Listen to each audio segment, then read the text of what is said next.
the city of St. Louis, you're listening to the Don't Push Pause podcast with your hosts, Justin Johnson and Lindsay Reber.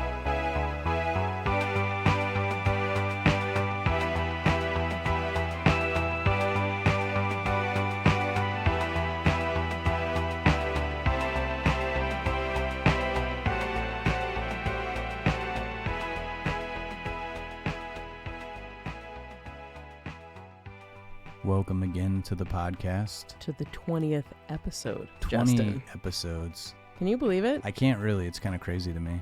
It's pretty cool. But I was feeling very celebratory. Mm-hmm. And so to celebrate, we were doing something a little bit different. Mm-hmm. So this is going to be our sequels that don't suck special. We waited. We really thought long and hard about this one. So, and before we get into the movies, we just want to kind of set up a standard here of what we talked about with each other, like what we think makes a great sequel. So I wanted to put that out there first so that you can kind of get an idea of like our barometer of how we're like rating these sequels. Yeah. And for me personally, I think first off, and I think this is sort of a traditional thought, is that a sequel should be much bigger and more grandiose than the original. And I think generally because there's a success of one, so generally a lot of times movies, especially if they're smaller and they have the sequel, it's like the first one didn't have the budget, they didn't get to do everything they had to do. Yeah, exactly. It's going to have a bigger budget in the second one, or at least it should. But I think the key is like a bigger, more grandiose version, but not just doing the first movie over a bigger version, which does work, and it has worked with some movies, but I think that's where a lot of sequels kind of fail. It's just like a bigger version of the first one. And sometimes the subject matter that's contained within it when you're trying to recreate the first one really is just like, you look at it and you're like, that's a flimsy version of the first movie. And so for me personally, I don't really want to retread. I want a bigger, more grandiose version, but something that is a continuation of a story or a continuation of characters. Or if you didn't get an arc from a character in the first movie, then we're given that arc in the second film. Yeah. And I'll just say like an example to me of a sequel that I don't think is a good sequel, that I think is a bigger version of a retreaded story, is Beverly Hills Cop 2. Oh. To me, Beverly Hills Cop 1 is funny. Yeah. And just really like sort of raw and wild, and Beverly Hills Cop 2 is like a really expensive version of part 1, except for it's like they just tried to go all action, and it's just not as good. Yeah, it's just not as good, but there's nothing new. And so to me... what about Caddyshack 2? Yeah. I mean, I know you're not a fan of Caddyshack, but man, Caddyshack 2. It's bad. It's a bummer. Yeah, again, a continuation of a story. I like it when sequels is a continuation of the characters' lives. Mm-hmm. But I also like it too when there's a continuation of a story or a new story is added that makes sense within that universe that they've created for the characters. Yes. What about you? I'm not always with the I want it to be like a bigger version of it, because oftentimes when that bigger version happens, it's like you were saying, like it's just not as good. But I want continuation of the characters. I don't necessarily want sometimes this happens where the main character is replaced by someone that's fitting that mold because, the actor didn't want to return for the sequel, something like that. I definitely don't want that, unless we're talking about Sleepaway Camp, which is a whole other thing. I don't know. I want it to be a continuation of the story, and I want it to be able to stand alone on its own and, yes, pull from the history of the first movie, but not necessarily... I want it to be able to exist on its own without its predecessor. I think that's a good way to gauge it. Yeah. It makes sense to me. And so before we get into the movies that we are going to talk about, we try to omit certain movies. First off, kind of big movies that have been talked to death. So even though I could talk all day about Star Wars, Indiana Jones, or Back to the Future, we've decided to omit those. Those were all my picks. Yeah. We should have talked about this before. Oh, man. And also we omitted movie sequels that come up on every best top 10 list of sequels. So it's like Godfather 2, aliens. They've just been talked to. So we tried to go a little bit further out and try not to. I mean, all these. Because it's like, we know Temple of Doom is good. You know? So we wanted to shed some light on one, maybe sequels that aren't mentioned or maybe ones, maybe people might think these aren't sequels that don't suck, but we'll find out. So, yeah, there's that too. So first up, we're going to do Lethal Weapon 3, which, we both agree is the best, we feel is the best sequel not 2, of not that 4, franchise. 3. I think they're all good. Yeah. I recently watched, they took them off Netflix now, but all 4 were on there, and I watched pretty much all of them back to back in a week, and I definitely think 3 is the best sequel of that bunch. Yeah, we'll get further into it, but it's easily the one that I've watched or rewatched the most out of all of them. And after Lethal Weapon 3, we're going to talk about Gremlins 2, which is one of the few movies that I feel is better than the original. Completely 100% agree with you. That movie is just totally off the wall insane. I just admire its insanity. Yeah. So we'll get into that. After Lethal Weapon 3 and Gremlins 2, I brought up the idea to you about doing a Mad Max movie. I'll say Fury Road is probably my favorite out of all of them, but we're kind of keeping this pre-2000. Yeah, to the so original sticking with sequels. sticking with our and to me it's different because it doesn't have Mel Gibson in it. So when we were talking about Mad Max, my favorite is Road Warrior, and it turns out your favorite mine's Thunderdome. Thunderdome. Beyond Thunderdome. And I don't have a problem with Thunderdome at all. And I don't have a problem with Road Warrior. So I think this will be a good discussion. So we'll kind of do our why we think the gloves are off in this one. Why we think ours is the best. And just so you know, we are dressed like we're in Mad Max movies right now. So we're both in assless chaps, head to toe in leather. Yeah, I shaved my hair into a mohawk. Like we're really in really for this segment. You just got to figure out if you're Team Lindsay or Team Justin. Yeah, with your we're going into the movie. Thunderdome. Yeah, is what we're doing. Yeah, even though I think that one's not the best sequel. Eek. Mm-hmm. So after our SmackDown, I'm gonna bring up that there's a gay character in Road Warrior. So yeah. Well, it's weird that you had to check with me if it was. I totally did. Yeah. Justin, that pretty sure it is. That guy was gay, right? And then. So then we are still going to do our picks of the week, but they will be sequel-ish. And ish, I mean, because I'm doing The Color Money, which is technically a sequel to The Hustler, but it came out 30 some odd years after the original movie, but it is a continuation of the character. I'll kind of get into the technicalities in my pick of the week. And what was yours? My pick of the week is kind of similar in a way, and it is Freeway 2 Confessions of a Trick Baby. And it is called Freeway 2, but in no way is it really connected to the first Freeway. I'll mention a little bit how it's connected. What a later. Subtitle. Confessions of a Trick Baby. Wow. Mm-hmm. Well, and we are still going to do a Murray moment for this one, even though we're doing going off a little off the beaten path. So we'll have all sequel talk plus our Murray moment. And so since we have so many movies that we're going to cover, kind of double the movies that normally do, instead of clips, we're only going to have one discussion per film.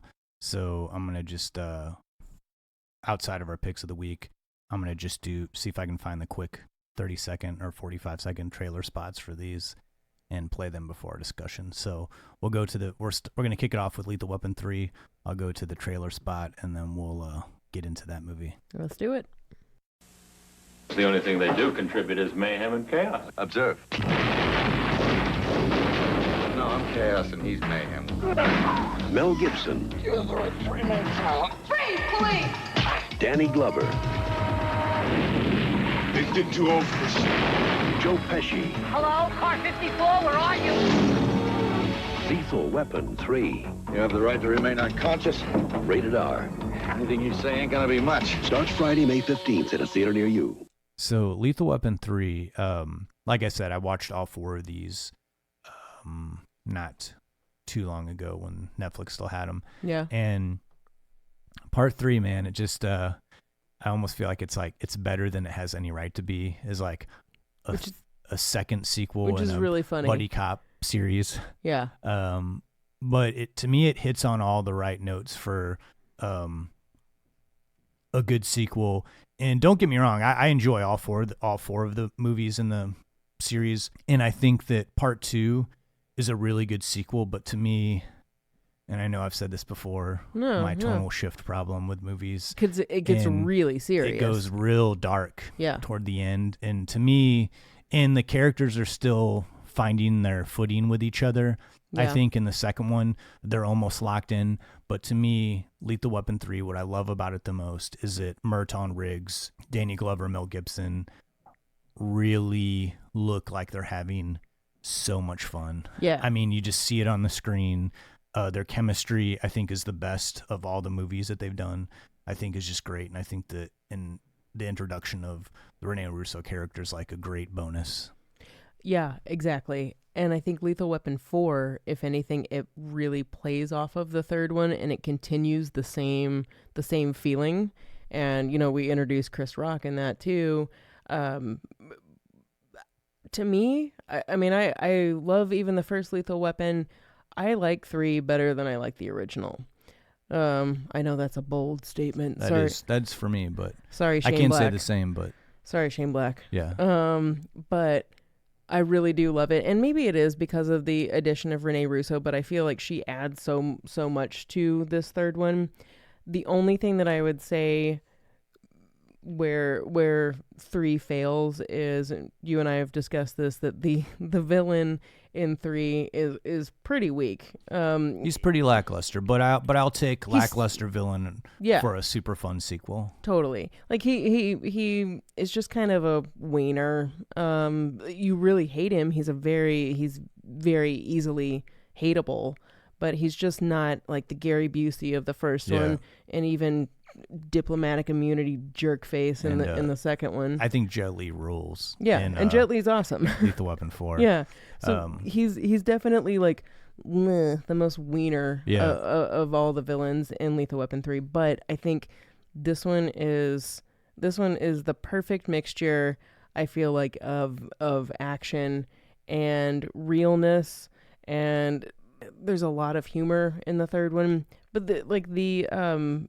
dramatic aspect of it, like there's a real dramatic story that happens in it. There's some realistic drama in Lethal Weapon 3, but I think what I like about the drama in Lethal Weapon 3 is that they use it for basically like, it's roughly like the middle of the second act, whereas in Lethal Weapon 2, they have drama in the final act of the movie, and I think that really, to me, it's good. It's like Lethal Weapon 3, you put drama in there with Murtaugh because he shoots one of his son's friends who's in a gang because this guy has a gun, and he doesn't know that it's the kid, but it's in a shootout moment. And it really messes with him. It rattles him to the core, and so we have a very dramatic scene where him and Riggs are on Murtaugh's boat, but they get into a big fight, but then all of a sudden they're in the water, and then there's humor added to the end of that, and then from that point we go back into action humor, and I think it's a really good transition. Whereas the other Lethal Weapons, there's like drama, part 1, there's drama with Riggs, and they're still introducing the characters, but I love where the placement of the drama is in Lethal Weapon 3. I think it's like really perfectly placed.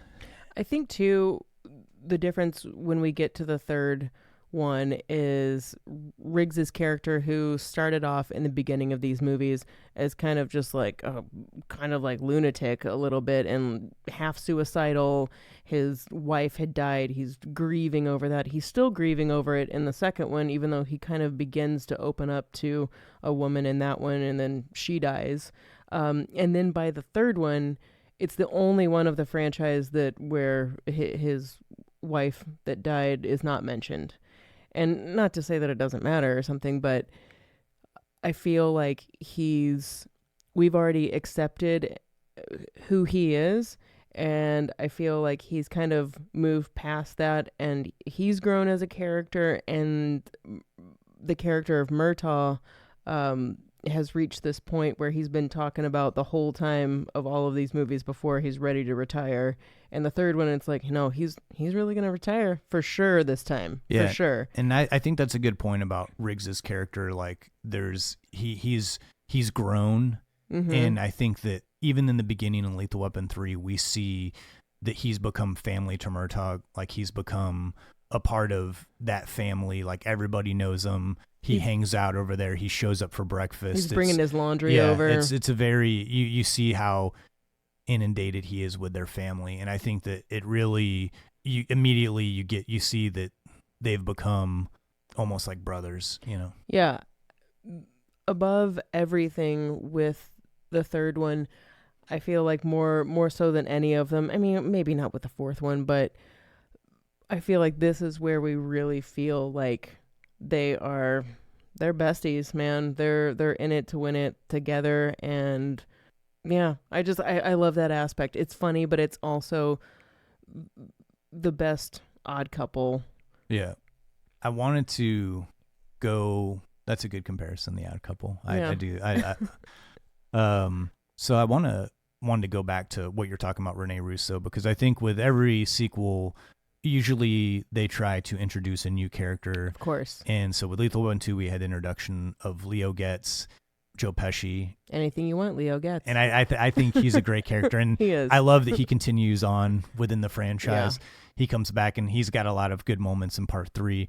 But I agree with you. I love the introduction of Rene Russo. I love that we have a character who kind of matches Riggs beat for beat. And that, you know, you get the sense that this is going to become a love story, but it's not so on the nose, like cliched. It very much so. It is not a cliche at all. And from moment one, you can see where she's matching him completely. Anything he dishes out to her, she serves it right back to him. And it's not done in a way that's insulting to women. It's anything that's coming from Riggs is not like a sexist thing or anything to do with her being a woman. It has nothing to do with that. It's just like they're equals. They're both cops.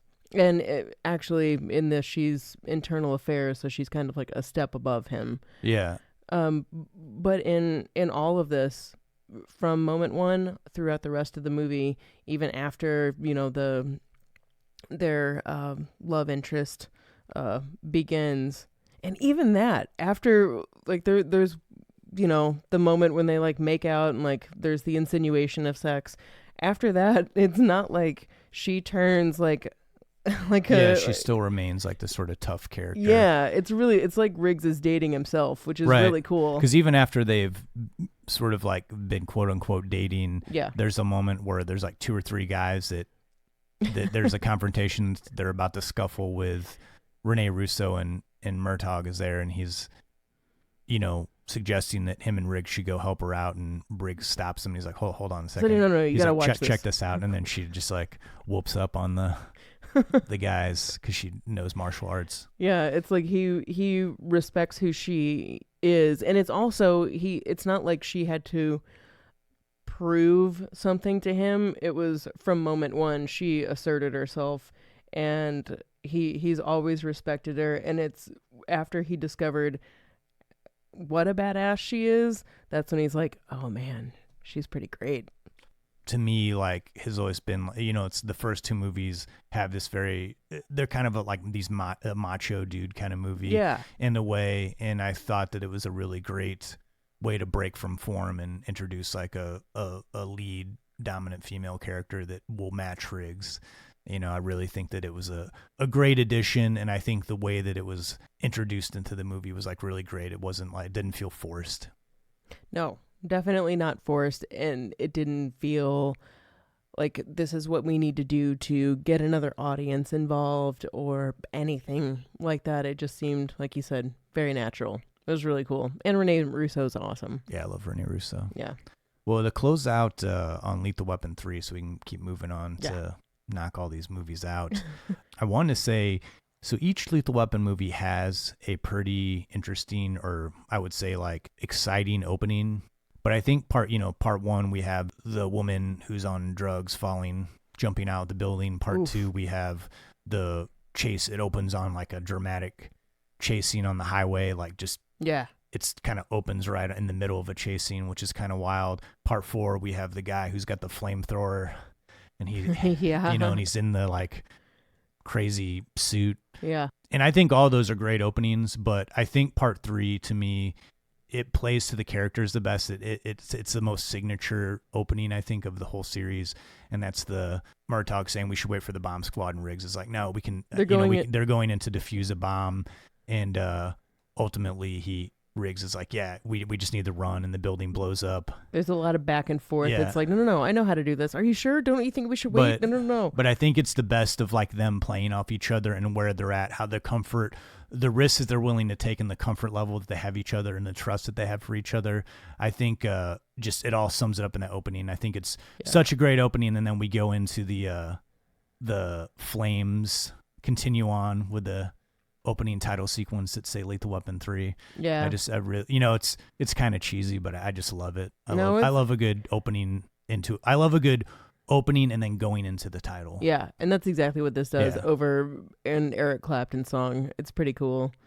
Well, again, if you haven't seen Lethal Weapon 3 in a while, unfortunately it's not on Netflix anymore, but I mean, you can pretty much find it anywhere. If you're down with the VHS, you can pretty much find it for $0.25 at just about any Goodwill, Man, I'll watch Lethal Weapon 3 anytime it's on TV. Any single time. And I'm happy to say we're watching the Laserdisc right now. Yes, we are. So we're going to move on to our second movie in our sequels that don't suck special, and that is Gremlins 2, The New Batch. We told you the rules. Remember the first one? You can't get them wet. Don't let them eat after midnight. What if they're eating in an airplane and they cross the time zone? I mean, it's always midnight somewhere. You didn't listen. Now, was that civilized? No, clearly not. Gremlins 2, The New Batch. Rocking your way this summer. Rated PG-13. Starts Friday, May 18th at a theater near you. So Gremlins 2, we've got, first off, as I've said many times, Joe Dante being one of my favorite directors. Yes, he is. Was director of Gremlins. Was actually offered Gremlins 2 and turned it down because he just thought it was going to be kind of such a nightmare to do that, and he was already on to different things. Yeah. But then they came back to him and offered him a bigger budget and final cut, and he sort of took that as his opportunity to do whatever the heck he wanted. Weren't there like wacky ideas before he got involved, like of being like Gremlins on Mars or Gremlins go to Las Vegas or something? Yeah, a bunch of strange scripts, and I do like that they took this movie. This movie is taken outside of the town that Gremlins and into like the city, into this like sort of futuristic skyscraper / office building / it's mall. Like it's contemporary New York, but it's set in this building that's like high technology and futuristic, where it's like a whole little world inside a giant building. I feel like Joe Dante, and in interviews and in the commentary, I mean, he basically said this was his way to make a movie that he normally wouldn't be able to make under a studio on this kind of budget. And since they were allowing him to do, and they basically begged him to come and do this movie, he took this opportunity to really just go bonkers with it. And bonkers he did go. I mean, he sure did.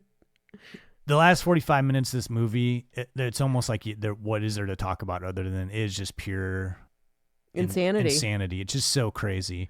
But it's really fun. I mean, and I think that I like this more. We said we both like this more than the original Gremlins. And Gremlins, don't get me wrong, Gremlins has a little bit more of a story, I think. Yeah. With Gremlins 2, we know the rules. We know the setup. We still have the same central characters. And what are the rules for those of you who don't know? For those of you who Gremlins? don't know, you don't get them wet. You don't let them see sunlight because it could kill them. Mm-hmm. But under no circumstances do you feed them after midnight. Yeah, and those rules, because maybe sunlight was number one. Now that there are a lot of instances, including with these rules, that Joe Dante took the opportunity to kind of poke fun at the fact Yeah. that people were like, what, these kind of like don't make any sense. What do you mean don't feed him after midnight? Yeah, I think they take the opportunity to poke fun at the original Gremlins multiple all the times. time. Yeah. This movie does to me like kind of what I said with sequels.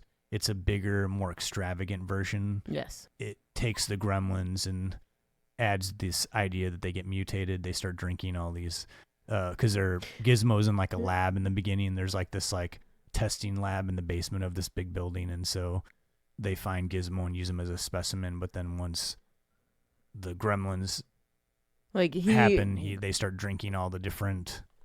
Gizmo gets wet. Then all these stuff. Gremlins pop off of him, and then the Gremlins are inside this testing lab where they have a potion that's the DNA extracted from a spider, or extracted from a super smart person, or vegetable. It doesn't really make a lot of sense. But the fact that you have a potion bottle that has like vegetable or brain or spider, you're like, I get it. And it allows for all these different gremlin characters to come out, like the big spider gremlin, the gremlin who can talk, and he's like super smart. So I just love the craziness. You know, a lot of it doesn't make any sense, but this is just supposed to be a fun. I mean, this is obviously a movie that is going for like full on craziness. It's not trying to adhere to any sort of serious plot. It's taking advantage of the fact that, okay, you want me to do this sequel, I'm gonna be nuts. I'm gonna be totally nuts about it. I love I think they really amped up the animatronics.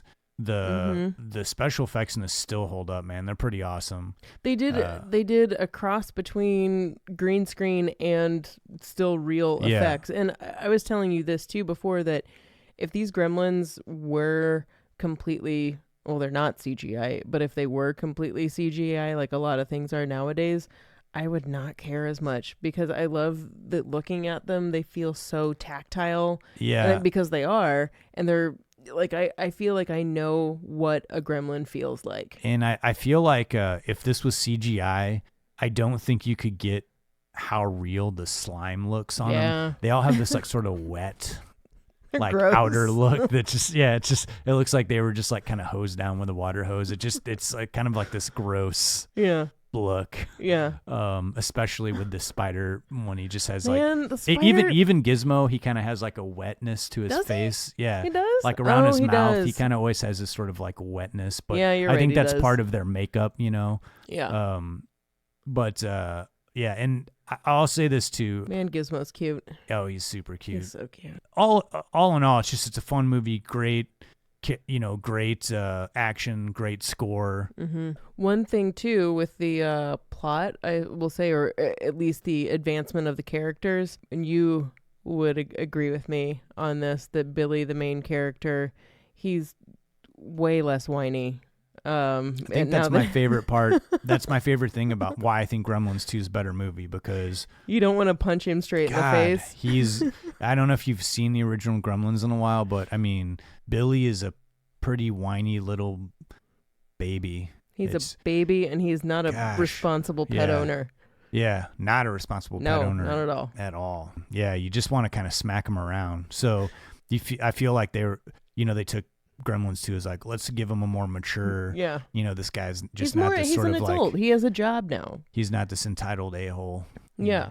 Phoebe Cates returns as well. They're engaged. Phoebe Cates is still wonderful, as always. Pretty much the same character as she was in the first one. She's working in the same complex as Billy.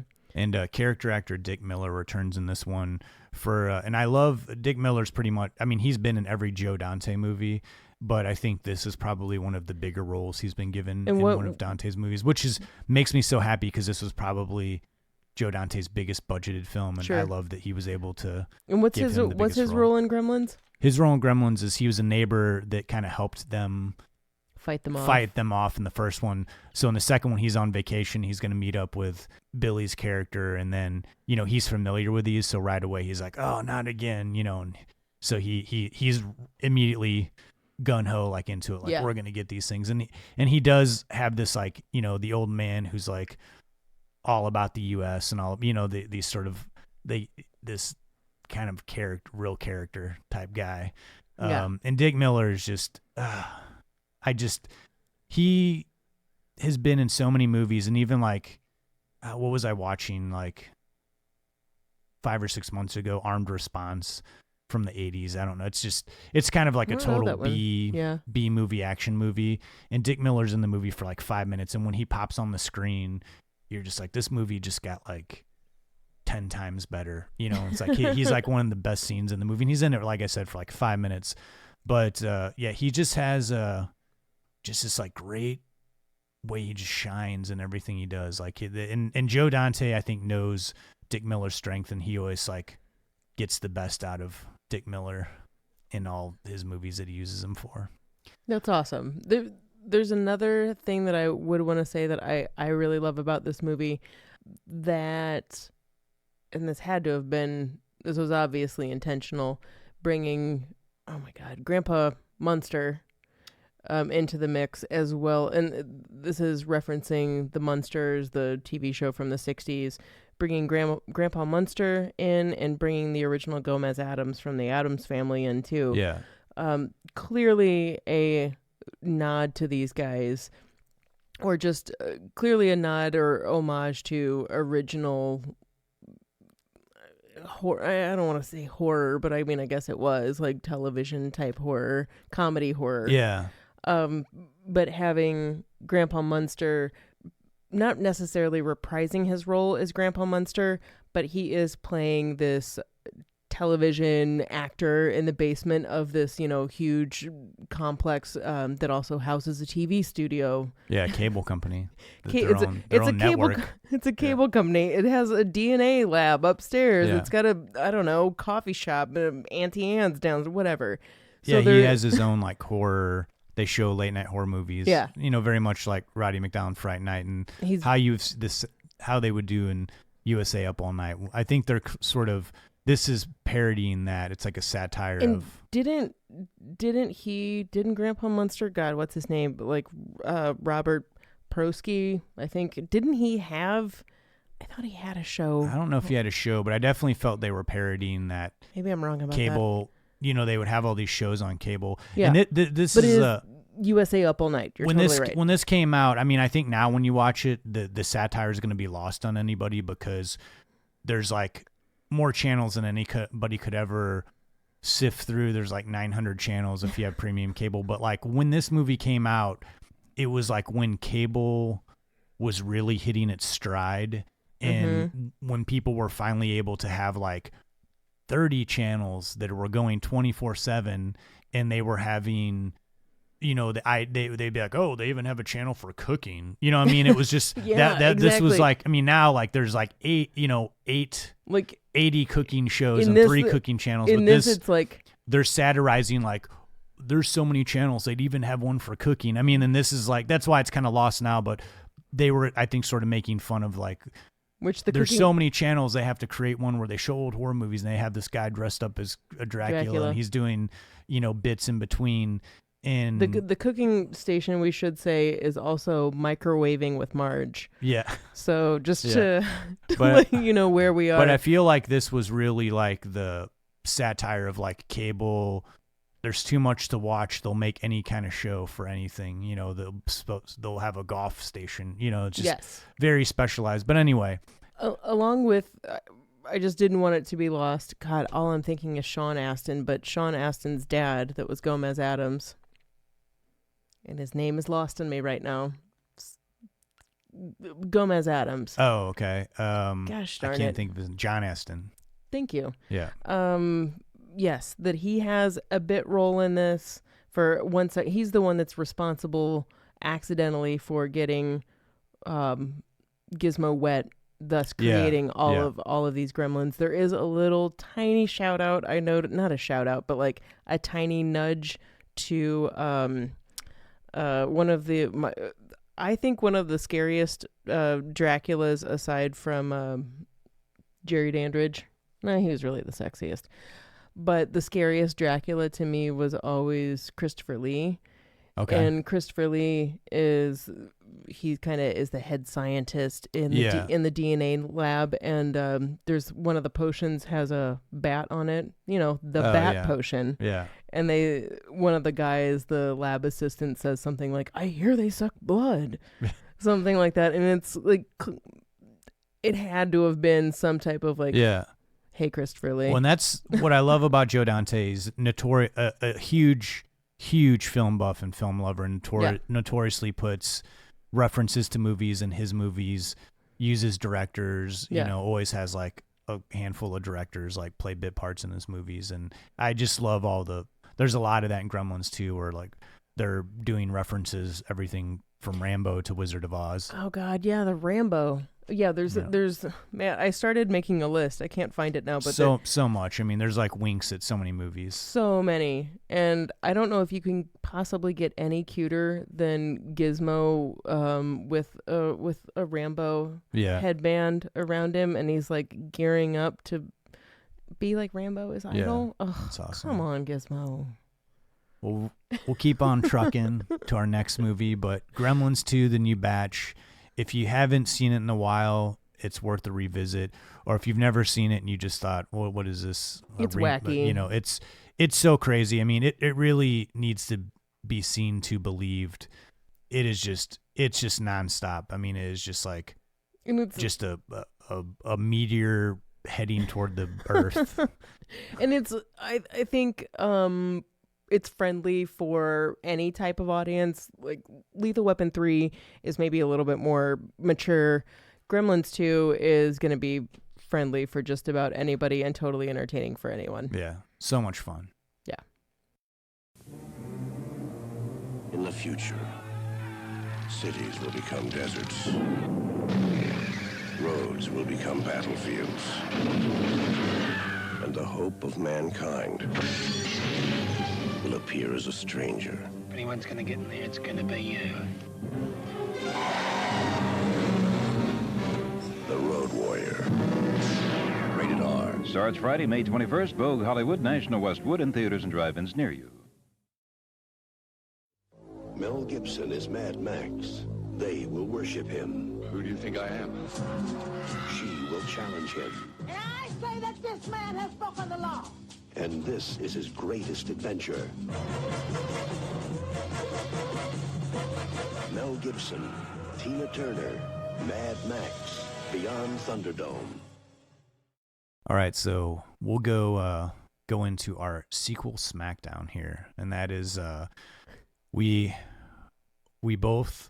I love the whole Mad Max series. Me too. Actually, I'll say the first Mad Max is my least favorite out of all of them. Yeah. And Fury Road being my favorite of the four movies that they put out. Even though I'm not really a huge Tom Hardy fan. I think Mel Gibson is a much better Mad Max, but Charlize Theron makes up all the difference in Fury Road. And I think that's who people think of when they think of Fury Road. Fury Road. Fury Road's probably one of my favorite movies that's come out in the last 10 years. I just think that movie's amazing. But omitting that from this sequel because we're sticking to the trilogy with Mel Gibson, and your favorite sequel being... Mine's Beyond Thunderdome. And mine being The Road Warrior. And I will say this...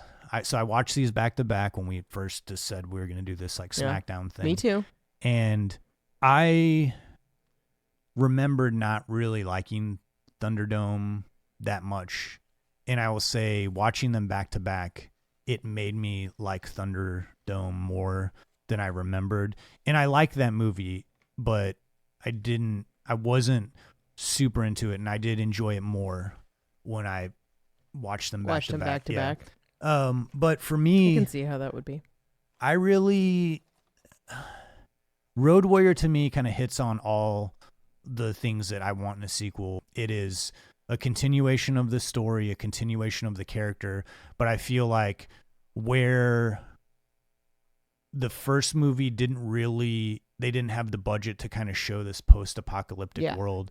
And I'm kind of a big fan of the sort of dystopian, burnt out future type movies. There's a lot of freedom you can have with that sometimes. And I really think that Road Warrior did a good job of showing a small version of this universe, where Mad Max, we kind of got a little bit of it, but I like that we push forward and show that it's even gotten more desperate times. Yes. And lawlessness is really overrun a large portion of the land. And Road Warrior, though very small on story and plot, I like that it takes place in this like little bitty pocket of the world, and it has like a very, to me, like I'm a sucker for this sort of like 80s punk rock on film vibe, you know, with the mohawks and it's loaded the leather with that. and the leather and the chains, and I just love that stuff. I can't help it. It's just, you know, and I feel like Road Warrior is just like that multiplied by like 100. So many assless chaps. So many of them. Yeah. And it's not that I don't enjoy Road Warrior. I love it. I think it's a great movie. But what I think about with when it comes to Thunderdome is what we talked about in the beginning of the podcast about what we like about sequels. I feel like Thunderdome is bigger. It's more expansive.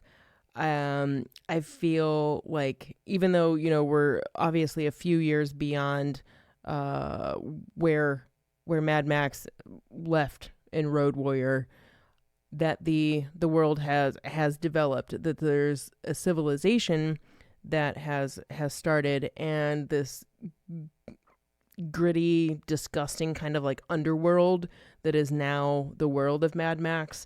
I'm going to be way more a sucker for that than I am the desolate desert aspect that exists in Road Warrior, where I totally like that.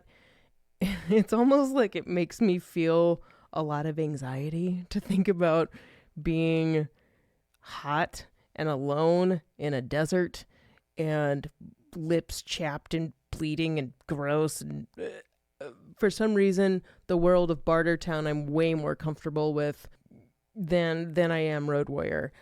I feel like the action sequences that exist in Thunderdome are more creative than they are in Road Warrior. However, I do feel like in Road Warrior, they're much more aggressive and it's much more constant, and it kind of hurts you on another level. There are definitely some parts in Road Warrior, like there's that unfortunate scene with a woman that's really uncomfortable.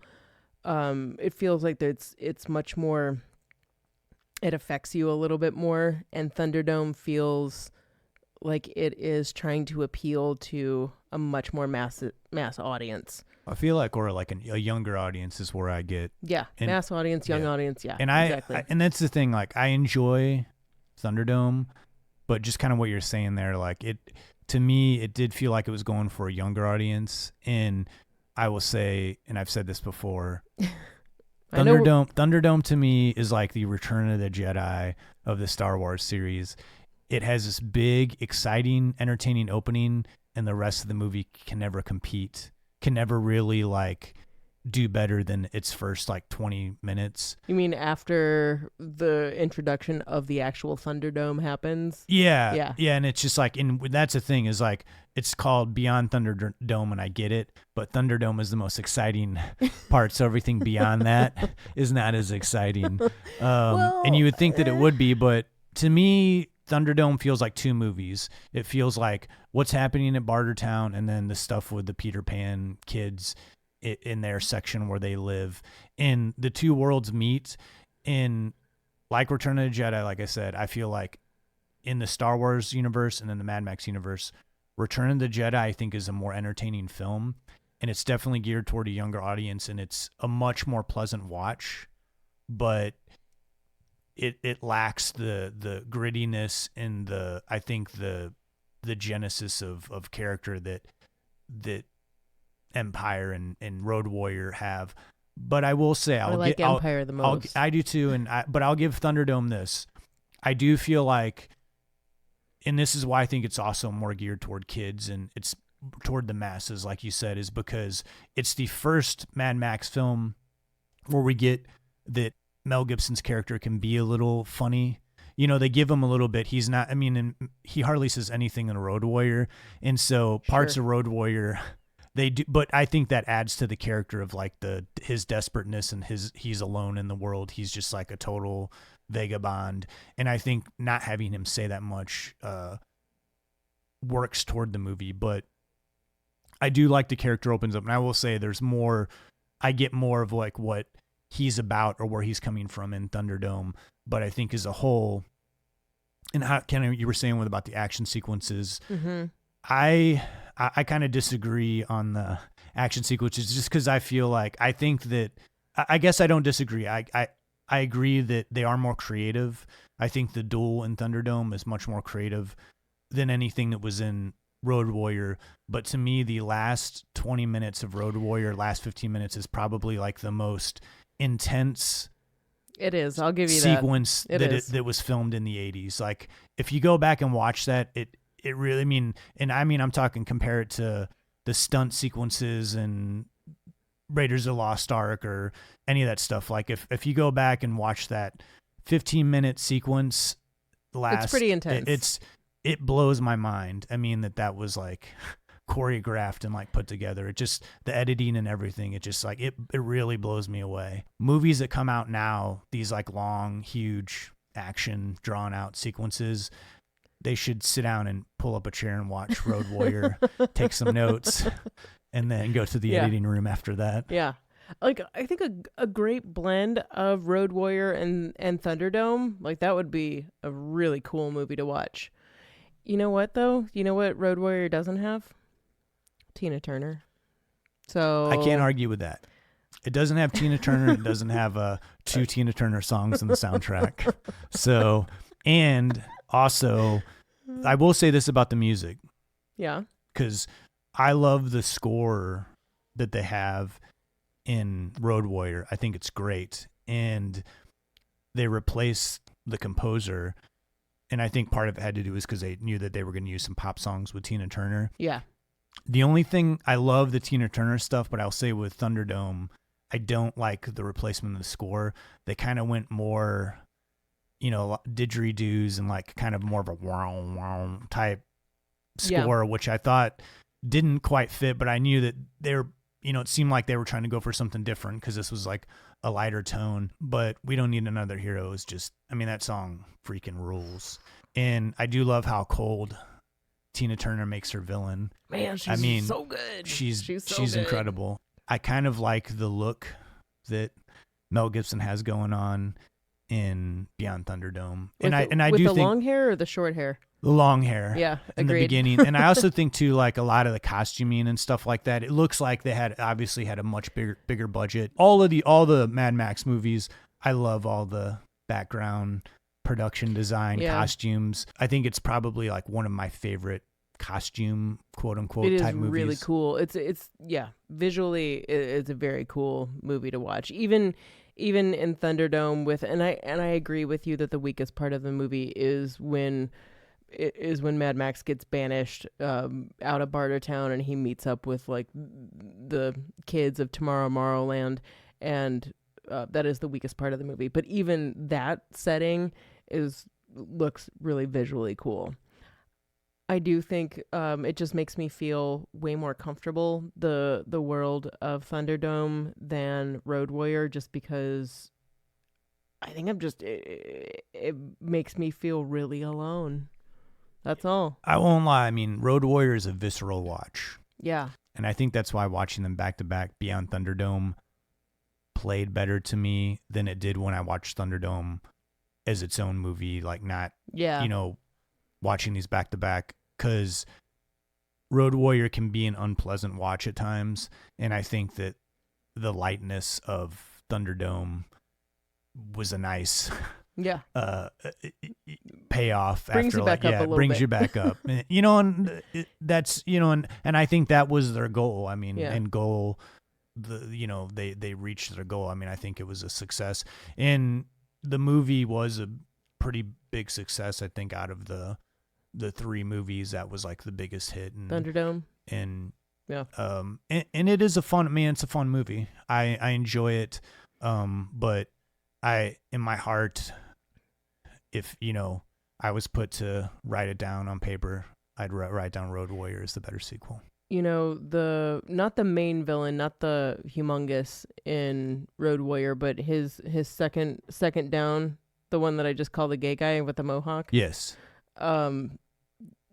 He is venomous. Like, as far as a villain, I would say he beats anybody that's in Thunderdome. And he's also really fun to watch and very athletic, and he's a real good villain. More so than anybody really in Thunderdome, because we have Master Blaster, which pretty quickly we get shut down, is not really a villain, and then we have Tina Turner, who looks really cool, and she is biting, but she's really got nothing on that gay mohawk guy in Road Warrior. Yeah. I think we have a difference of opinion, but I think I'm glad that we both agree that these were both good additions to the Mad Max series. Yeah.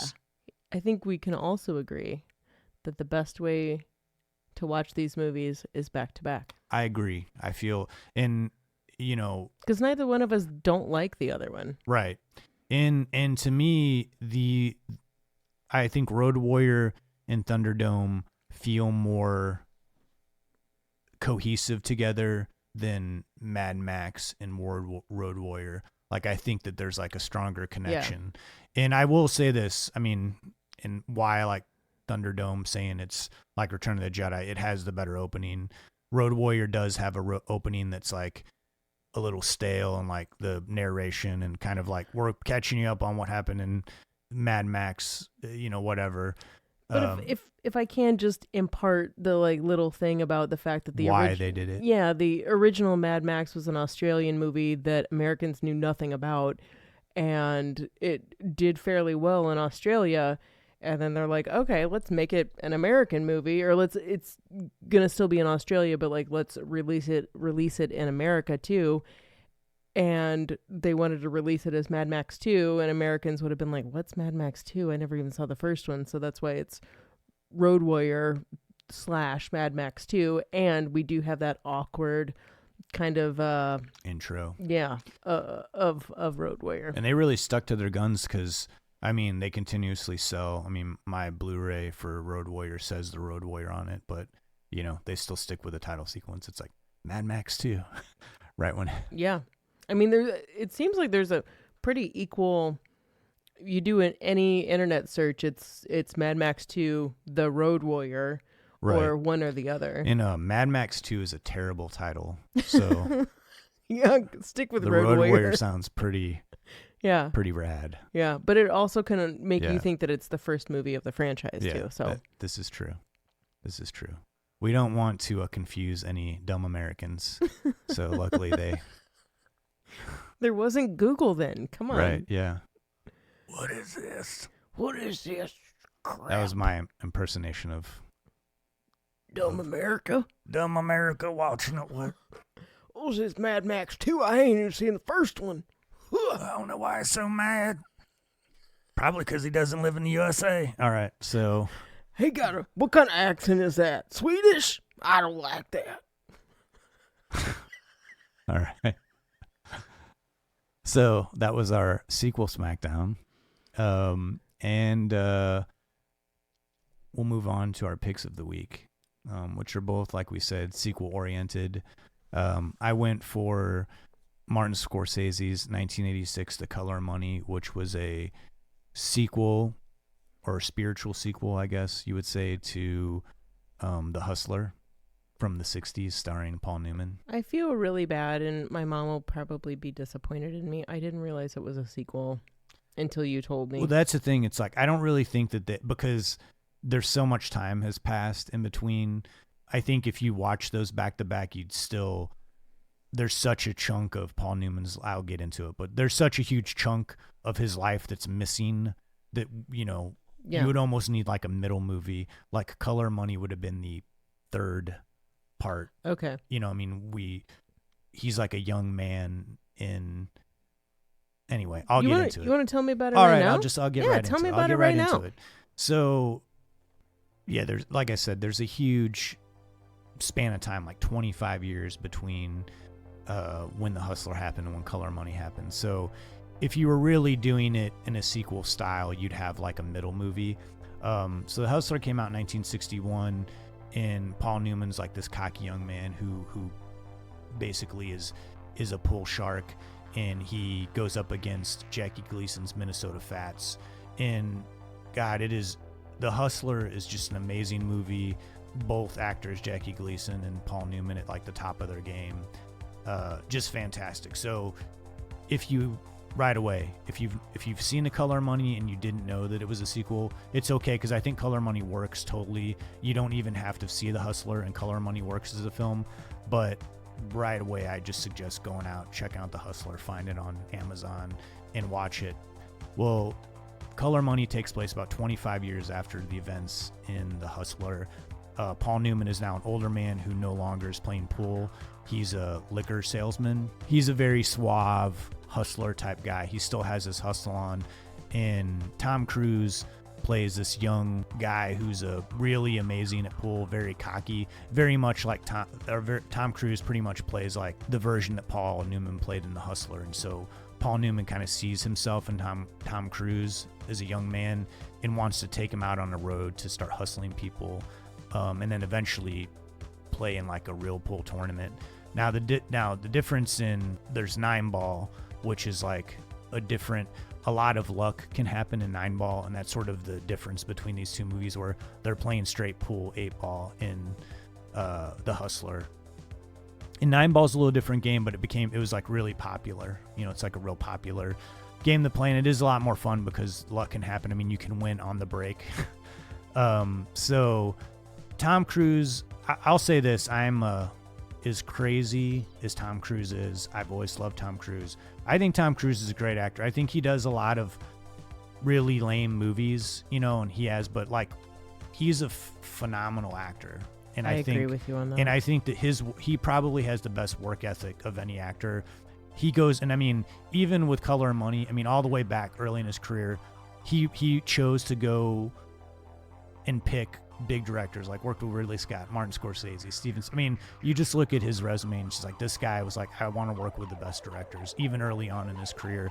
But for Color Money, like all his movies, he got sat down and learned pool, and they had an actual professional pool player that was like the consultant on the film, and they said that Tom Cruise does all his pool, he did all his own shots in the movie.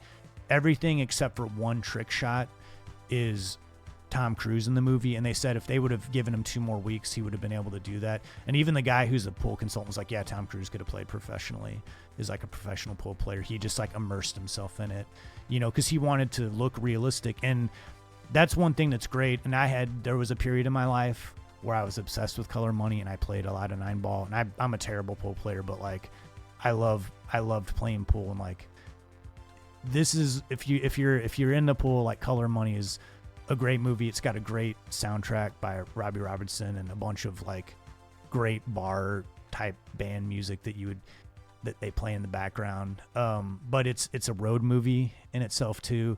And Paul Newman did win an Oscar, rightly so. He's so freaking good in this movie. He's so suave. He's so calm and collect, but you do see his resentment toward Tom Cruise. They do have like this great character arc. They do have this great moment, which I won't really spoil. I think it's a movie that you should check out. Martin Scorsese is one of my favorite directors. I think his direction in this movie is phenomenal. I think it's one of his most underrated movies. I mean, I put it up there with Goodfellas and Casino and Mean Streets and Taxi Driver. It's such a great ride and so cinematic. There's never a dull moment in the movie. And I feel like it's a movie that has such energy and drive, but at the same time, it has its moments where it breathes and let you learn about the characters in these great little moments. And a great early, awesome performance by a young Forrest Whitaker. So Color Money, if you haven't seen it, if you haven't seen The Hustler, I think that would be a good double feature for anybody. It's been a really long time since I've seen The Hustler. I need to revisit that as an adult because I know I saw it as a kid. I would completely agree with you. Wait, so you've seen Color Money? Or? I've seen The Hustler. Okay. I've seen The Color of Money. Probably this. It's probably been since the late 80s. I know. What a jerk. Okay. What a jerk. But I remember scenes from this movie, but not enough to say how I felt about it at the time. I do know I pretty much saw all of Tom Cruise's movies around that time, and yeah, the dude's a really good actor.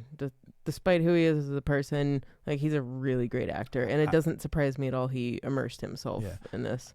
Paul Newman's flawless. Outside of Magnolia, I think this is probably Tom Cruise's best performance, and his performance in, though it's not a movie I enjoy, Born on the 4th of July. His performance is like insanely good. But this is, I think, my favorite Tom Cruise character role. God, Magnolia. Well, he couldn't play that part any better. Yeah. That's what I'll say. So what was your pick was Freeway 2, Confessions of a Trick Baby. This is true. And, I'd never seen Freeway 2. And had you seen the first Freeway? I'd seen the first Freeway multiple times in college. Like, it was one that we actually watched, like, me and my roommate watched quite a few times. Yeah. And I thought it was like a great little indie film. Yeah. And I don't even know if I knew that a Freeway 2 existed. So I first discovered Freeway 2, Confessions of a Trick Baby when I worked at a video store. It came out in 1999, about the same time that But I'm a Cheerleader, or the same year within a couple months that But I'm a Cheerleader came out. It was a year after Natasha Lyonne was in Slums of Beverly Hills, and she's probably now most known from Orange is the New Black.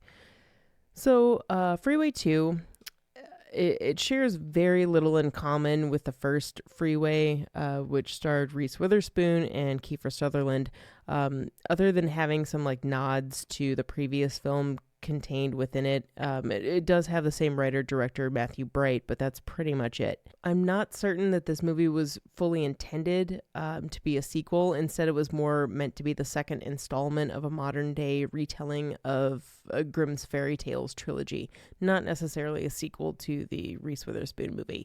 Either way, Trick Baby is permanently in my vault of favorite films ever conceived. I know that might be hard for you, Justin, but I don't know, man. It just is. I don't judge.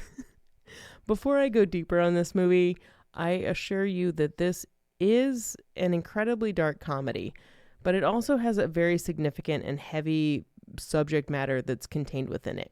Okay, let's get down to it. Natasha Lyonne plays a teenage bulimic, white man-hating, semi-sex worker, petty criminal named Crystal, or White Girl, as she's commonly referred to. She's sentenced to 25 years in prison, and this is where she meets and begrudgingly befriends a lesbian serial killer named Cyclona, played by Maria Celedonio, or Celedonio. I hope I'm pronouncing that correctly. But are you still with me? Lesbian serial killer, teenage bulimic, I'm on board. Semi-sex worker. Okay. Well, what I find most interesting about this film is that aside from so many shocking situations that occur within it, this entire movie's purpose is about trauma response, or like its whole message is about trauma response and these girls being screwed over by the system. After White Girl and Cyclona escape from the pre-prison detention center, they go on the lam and, of course, are making a break for Mexico. Like, you know, everybody does when they break out of prison in the U.S. And they probably would have made it under the radar if Cyclona's oddly sexual desire to kill people wasn't so out of control. We learn about these two characters while they're on this road trip type of film, and they begin to uncover the reasons behind their problems. White Girl's intense bulimia is all throughout. It's very, very prominent. And I feel like this is center stage not to glorify the disorder, but more to show how much it can control someone. And I think that it's really meant to show how unattractive it is, on top of showing how much it can control someone. The same can be said for Cyclona's desire to kill folks, too. Through almost every scene together, we learn more and more about their various traumatic life experiences, and we start putting the pieces together. One fact is certain, though, that these two girls never stood a chance in the world. I have to say that when we reach the end of the film and both girls figure out the root of their severe emotional problems, it is awesomely liberating. And maybe that's just because I'm a woman, but it feels really liberating. It's not pretty, I'll say that, but it feels really good. Now, this is not a perfect film by any stretch of the imagination. It's also not a very easy watch. It's terribly unsettling, but it is a comedy about two girls getting back at the world. Trick Baby contains triggers of every kind. I've already mentioned eating disorders, but it also involves child molestation and various other aspects that one could certainly find unnerving. It's a movie that starts out shocking, which then becomes kind of the norm for the movie in general, so you're not completely surprised by what happens all throughout the film. That is until the end, which is kind of an insane conclusion with a witch-like Vincent Gallo entering the picture and making this already shocking film even more jaw-dropping. I feel like Trick Baby is easy to bag on because it obviously didn't have the high budget or slick production quality of its predecessor. Every time I watch this movie, I'm constantly amazed at how far Matthew Bright really took this film. And with each viewing, ever since the first time in high school, I find myself rooting more and more for the, nothing left to lose duo of White Girl and Cyclona, even though they aren't exactly pillars of the community. No one's perfect, but this movie, I don't know, this movie just friggin' rules to me. It's not going to be for everyone, most certainly. I can't say that enough. But if you like films that you can't predict or homages to exploitation films, Freeway 2, Confessions of a Trick Baby may be right up your alley. I was curious watching it. The first thing that crossed my mind was if Patty Jenkins, director of Monster, had seen Freeway 2, because there are, and even though there's some parallels in the true story that happened in Monster, there's this vibe going on that I feel like Freeway 2. I never thought of that before. That Monster pulled from Freeway 2. Man, I never thought of that before, but yeah, huh? But that was like going through my head when I was watching it. Also, just that this movie is, it definitely didn't play to my sensibilities. And I won't call it. It was kind of an unpleasant watch for me. I can understand that. I feel like if tonal shifts aren't your thing, this thing goes up and down like somebody having a real bad emotional state, like all throughout for an hour and a half. It is up and down, and you don't really know where to fall, and you feel awkward laughing in some parts. I don't know. I never get tired of this one, though. It is not exactly a pleasant movie to watch. I was mainly excited to see Natasha Lyonne in a role that I hadn't seen before. And for me, just her performance and her being in it is enough, I think, to watch the movie. But it is different. I mean, it is a pretty radical film, in my opinion. If you like Natasha Lyonne, and if you like her performances in something like Orange is the New Black, you could probably hang with this movie, I feel like. And if you like her, then you should watch it, but it's not going to be necessarily pleasant. It's definitely, I would say, I would put it into that very small subgenre of like nihilist cinema. Yeah.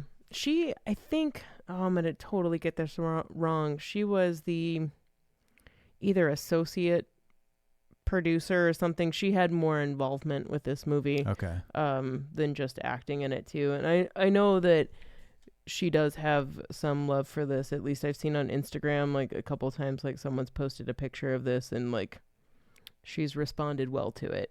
So I think it's one of those movies that maybe meant a lot at the time and definitely has never, still gotten a lot of recognition, except for people that are weirdos and are like... I think that's a nice bookend to your love of Society, these being up there with some of your favorite movies. Oh, man. Society. When are we going to talk about that one?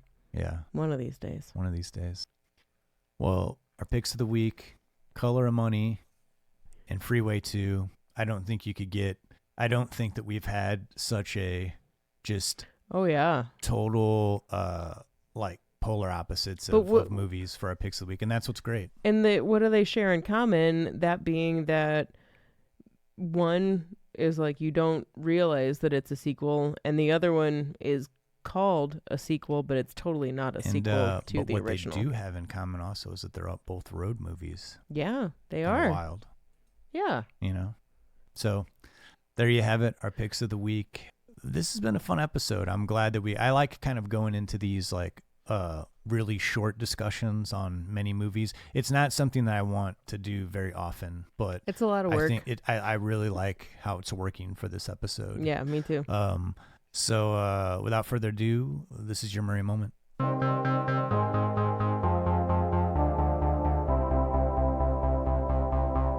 Chicks dig me because I rarely wear underwear, and when I do, it's usually something unusual. I think I need a root canal. I'm sure I need a long, slow root canal. You gonna come and shake my monkey tree again? Oh, what does that old queen know? She didn't even show. Hey, this is so scrumptious. Is this hand shucked? The flowing robes, the grace, all striking. That was fun.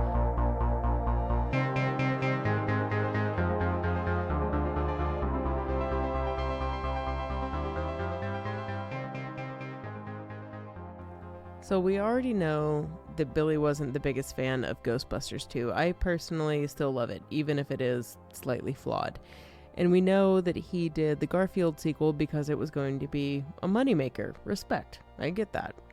So I thought instead of talking about a movie sequel he'd been involved with, I'd go for a recent, cute reteaming of Billy and an old pal he's known for close to 50 years, piano man, comedian, all-around music man, SNL veteran, and right-hand man to David Letterman, Mr. Paul Schaefer. Now, Billy and Paul have been playing off of each other ever since the beginning of the Nick the Lounge Singer SNL sketches. He was backing him up with comedy and piano accompaniment to the skeezy vocal stylings of Billy. And in the over 40 times in 33 years that Billy appeared on Letterman, Paul was there for those moments, adding his sidekick style of comedy, and periodically they'd even do a song together. This was such a common occurrence, I really encourage you to dive into a YouTube search hole for hilarious renditions of songs maybe you didn't even know existed. And even after The Late Show with Letterman closed its curtains for good, Paul served as the musical director and again as Billy's right-hand man in A Very Merry Christmas that's on Netflix, of which I'm a big fan, of course. There's also a tiny part in 1988's Scrooged where Paul makes an appearance as a keyboard-playing street musician. It's a kind of blink and you miss it moment. And all of this brings me to the most recent mashup of these two, another sequel, if you will, to the musical partnership between Billy and Paul. In March of 2007, Paul and his band, the world's most dangerous band, released an album full of collaborations, and you bet our guy Billy was among them. The almost too cheerful and positive, pretty impossible to not love toe tapper of a song was called Happy Street. I know it sounds cheeseball right off the bat, but Justin, is it okay if we give this a listen real quick? Absolutely. I'll cue it up right now for you. Hey, Bill. Hey, Bill Murray. Hey, wait up. Let me catch up to you. Hey, Paulie. Nice running into you out on the street. Last person I thought I'd ever run into. It's great to see you. Well, great to see you. How you doing? Right now, I'm just loving the way that I'm walking, baby. When life is feeling sweet, it has a certain beat. Everything's groovy when you're walking down Happy Street. Sometimes it might seem dark. Same path, same block. The animated video for this song is pretty special because it's packed with little Easter eggs of Billy and Paul's careers. references to Letterman, Meatballs, Wes Anderson films, Scrooged, Stripes, Ghostbusters, and those are just the ones I can remember right now. It's also a pretty cute setup for Billy being a version of the Pied Piper and bringing out the townsfolk who are in need of a positive attitude adjustment. Throughout their long-standing partnership, I feel like this song shows these two dudes still have mad love for each other after all of these years. And even though Happy Street is overflowing with enough positivity that would make Frank Cross and Scrooge want to staple gun some antlers to a mouse's head, even this cynical Sally right here can't help but love every second of this song. So I encourage you to go out and check out the video on YouTube. And I really think that if you love Billy, you kind of won't be able to stop smiling. Now, Justin, have you, or did you hear this song before the podcast? I did not. I was not aware of this. I knew, and I knew that Paul Schaefer and Bill Murray had collaborated, but I didn't know that it was that extensive and had stretched out over 4 decades. That's wild. Well, like the Nick the Lounge Singer act started at Second City. It didn't start at Saturday Night Live, so it was pretty much like right when Billy joined SNL, and Paul Schaefer had backed him up ever since then. And he'd been on Letterman so many times, and it wasn't every time, but there were numerous. There were quite a few songs up until like even a couple years ago when Letterman went off the air. Yeah, I guess I just so strongly associate Paul Schaefer with David Letterman's show that I like forget that he had a career before. He was totally a prominent part of SNL. Like it was even in sketches and background character. Yeah, Paul Schaefer is a pretty funny little dude. Yeah. Well, thanks again for that. Just always coming in strong with these Murray moments. Yeah, trying. So we hope you've enjoyed this episode of our sequels that don't suck. That was a fun one. Yeah, it was fun, and I hope that these are sequels that you don't think sucked. Yes. And there's a lot of other sequels that I would have loved to like squeeze in here, but we only have so much time. We didn't want it to be like a 3-hour podcast. Of course. So I just want to say this has been this is our last episode for 2018, and it's been a great year. We've had 8 months of doing this, and I've had a fantastic time. I hope you've enjoyed listening to it. I've had an amazing time. This has been great, and I'm glad we ended on this episode where we got to kind of just like jam in like more movies to talk about. Yeah. So we're going to take this is bi-weekly. We're going to take a extra week off to sort of recharge. There's just so much going on in the holidays and things outside things we have to do, work and everything else gets involved. Work. So we're going to take a short hiatus, but not very long. We're only going to take a week off. Just a week. It's fine. So it'll be a week longer than you normally get to hear us if you're a religious listener. I don't know if we have any religious listeners out there, but if we do, we will be back on January 15th. And when we come back, it's a little bit bittersweet. We are going to be doing a tribute to someone that we both respect and admire, a filmmaker, actress that we love, and that is Penny Marshall. We're going to be doing a tribute episode. That's what we were going to start off 2019 with. But our whole podcast will be Penny Marshall centric, some history, some career talk, being a lover of film and actors and directors. With each year, some of these legends are passing on, and some affect me stronger than others because I grew up, I didn't know a world not knowing some of these people in my life. So even though I didn't know them personally, but they were a big part of my growing up and a big part of my life, seeing them on the screen and seeing them on the small screen. So and I grew up on Laverne and Shirley, and like the L on Laverne's shirt was like why I was real particular about how I wrote a cursive L growing up. Anyway. We've only done one of the tribute episode, and they're always a little strange, but it'll be a celebration. You and I will take a little break and watch League of Their Own together, and it'll be fun. It'll be a good time. It'll be a positive dog party, fun League of Their Own. Get the dogs together and watch a League of Probably Their Own. some crying. Yeah.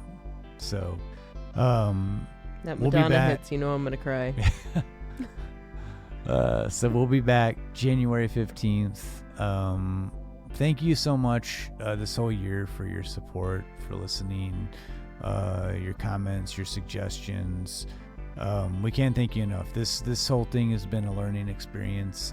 We hope that we're getting our footing. We learn something with every episode, but this has been nothing but a pure pleasure. So, Lindsay, thank you so much for all you've done this year. Thank you for letting me be part of this, Justin. I mean, this is a team effort. Like, it's been. Yeah, really great, but I feel pretty lucky to have been tapped for this conversation. So thank you. Just got lucky that I picked the perfect person. So, so all of you out there, whatever it be, have a great holiday. Yes. And we'll see you in the new year. We'll see you in the new year, 2019. I think, it's been a great year. I hope that more great movies to talk about as we grow, and hopefully we keep you interested. So thanks again so much for listening. Until next time, we'll see you next year. I'm Justin Johnson. And I'm Lindsay Reber. Thanks so much. Thank you.